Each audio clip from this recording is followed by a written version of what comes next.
Telugu 99 news channel కి CM Revanth పై Nizamabad Bhajapa MP అభ్యర్థి ధర్మపురి అరవింద్ కీలక వ్యాఖ్యలు చేశారు. జూలై 14 రేవంత్ రెడ్డికి డెడ్ లైన్ అని హెచ్చరించారు. జగిత్యాల జిల్లా కోరుట్లలో ఐలాపూర్ మల్లాపూర్లో ధర్మపురి అరవింద్ ఎన్నికల ప్రచారం నిర్వహించారు.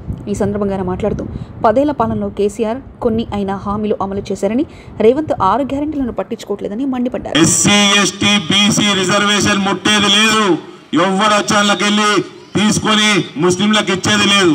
ఇది భారతీయ జనతా పార్టీ నరేంద్ర మోడీ బతుకున్నంత కాలం ఇది ఎవ్వరు కూడా ఈ రిజర్వేషన్లను ముట్టుకోడు.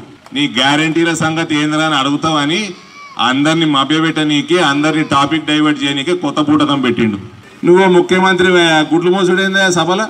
ఆ ముఖ్యమంత్రి లెక్కున్నాడు ఆయన పక్కకి. సరే, ఈ ముఖ్యమంత్రి అంటే అందరినీ తిట్టుకుంటా భాష వ్యవహారం రేవంత్ది అందరికీ తెలుసు. ఈ పెద్ద మనిషికి ఏందని ఆయన కూడా గుడ్లు పోస్తున్నాడు.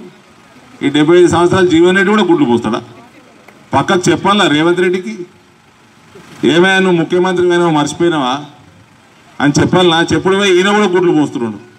ఈ గుడ్డు మోస్తాడా పోయి పార్లమెంట్కి ఓట్లేస్తే? కాబట్టి అంతా చిల్లర చేస్తున్నారు, రాజకీయాలు అబద్ధాలు చెప్తున్నారు, ప్రజల్ని మోసం చేస్తున్నారు. ఆ కేసీఆర్ మోసం చేసి ఆ కేసీఆర్ అన్న 13 సంవత్సరాలు తెలంగాణ కోసం కొట్లాడిండు. ఇచ్చిన రోజులు రైతు బంధు ఇచ్చిండు, కరెంట్ ఇచ్చిండు, ఇంకోటి ఏంది మన అదేంది పెన్షన్ 2000కు పెంచిండు. అది అన్నీ అయిపోయినాక వేరే మస్తు వాగ్దానాలు, ఇల్లు కట్టియాలి అంటే ఏమంటారు, అది కుండలు పెట్టి బిందెలు ఎత్తుకపోయిండు, అది వేరే విషయం. కానీ కుండలనే పెట్టిండు. కుండ లేదు, బిందె లేదు, గుడ్డు లేదు, కాకరకాయ లేదు.